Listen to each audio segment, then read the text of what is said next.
Sholli sholatad duha. Salatlah engkau setiap hari salat duha. Fa innaha salatul mugarrabin, salatul awwabin. Sesungguhnya salat duha itu adalah salatnya orang-orang yang dekat kepada Allah Subhanahu wa taala. Salat duha itu adalah salatnya orang-orang yang selalu mendapatkan ampunan dari Allah Subhanahu wa taala. Salat duha selalu dilakukan oleh baginda Rasul sallallahu alaihi wasallam, sebagaimana dalam riwayat Ummi Hani mengatakan Rasulullah SAW salat duha 8 rakaat. Ya. Jadi 2 rakaat salam, ya, 2 rakaat salam sampai 8 rakaat. Dari riwayat lain itu sampai 10, ya, tapi yang banyak kita baca ya dari riwayatnya itu 8 rakaat. Inilah hebatnya sholat duha. Ya. Berapa banyak keutamaan orang yang melakukan sholat duha, yaitu diantaranya Allah Subhanahu wa ta'ala mengampunin dosa. Jadi orang yang melakukan sholat duha yaitu mendapatkan ampunan dosa dari Allah Subhanahu wa ta'ala.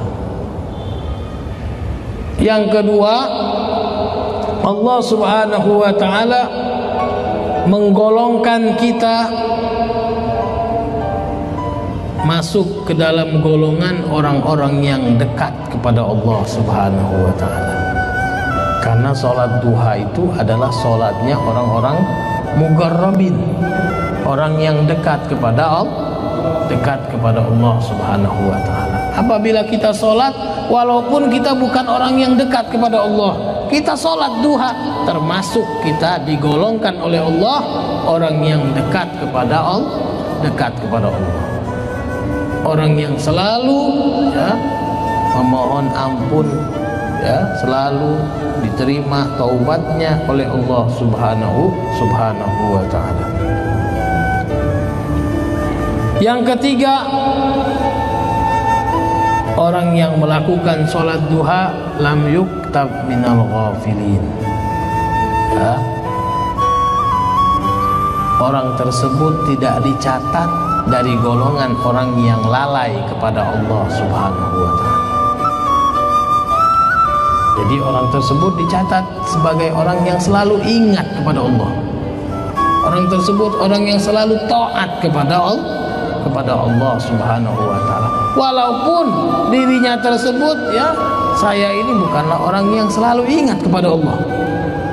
Walaupun dirinya tersebut kalau dia berkaca kepada dirinya, saya ini orang yang lalai kepada Allah, tapi dicatat oleh Allah sebab melaksanakan sholat duha, maka dia termasuk orang yang selalu ingat kepada Allah Subhanahu wa ta'ala. Yang keempat, nanti setelah hari kiamat nanti, sewaktu dibuka-bukanya pintu-pintu surga, orang yang suka melakukan sholat duha dipanggil-panggil oleh pintu surga yang bernama duha.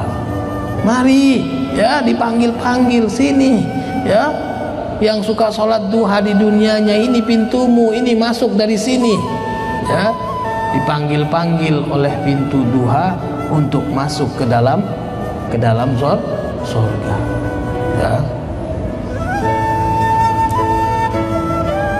Yang kelima, yang mana dalam hadis qudsi Allah Subhanahu wa ta'ala mengatakan, wahai anak Adam, la tatrukud duha. Maksudnya, wahai anak Adam, jangan tinggalkan sholat duha. La tatruku ya. Rakaat duha yaitu sholat duha, la tatrukus sholat duha, jangan tinggalkan sholat duha. Fi yaumika pada harimu, li'anni ya, karena aku kata Allah sayakfika fi yaumika ya, karena aku Allah akan mencukupi di harimu, kebutuhan di harimu.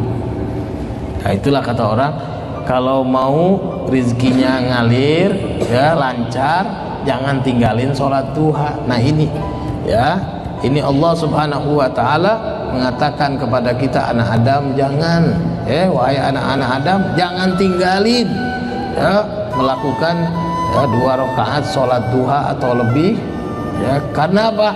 Karena aku kata Allah akan mencukupi kebutuhanmu. Jadi bagi siapa yang mau ya kebutuhannya dicukupi oleh Allah, jangan tinggalin sholat duha ya.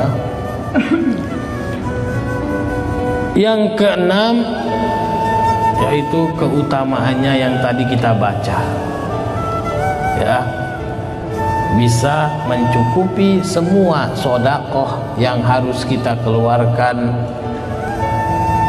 dari sendi-sendi yang telah kita pakai setiap hari di badan kita, dari sendi-sendi yang kita pakai setiap hari di tubuh kita ya, dicukupkan oleh Allah subhanahu wa ta'ala dengan melakukan 2 rakaat sholat duha. Bahkan apabila kita tidak mampu untuk melaksanakan ibadah haji, tidak mampu untuk melaksanakan ibadah umroh, maka ada di dalam hadisnya Rasul sallallahu alaihi wasallam, apabila seorang duduk, apabila seorang sholat subuh, idza sholat subha, apabila seorang sholat subuh, wa jalasa, dan dia setelah sholat subuh tersebut duduk, ila antatul as-syams, sampai kapan? Sampai terbitnya matahari.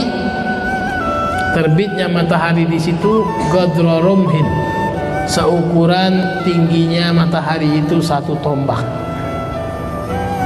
Wa shallal isyraq, itu sholat isyraq adalah sholat duha. Rakaatan 2 rakaat sholat isyraq, sholat duha,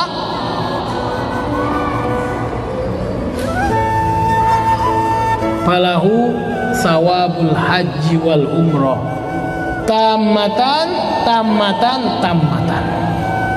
maka baginya Allah berikan pahala haji dan umroh sempurna ya. Jadi kalau kita mau mengetahui betul-betul ya pahalanya, pahala hajinya betul-betul, pahala umrohnya betul-betul, yaitu dengan apa? Dengan sholat subuh di masjid, terus kita duduk ya, duduk tersebut kita berzikir, membaca Al-Quran, kita belajar sampai kapan?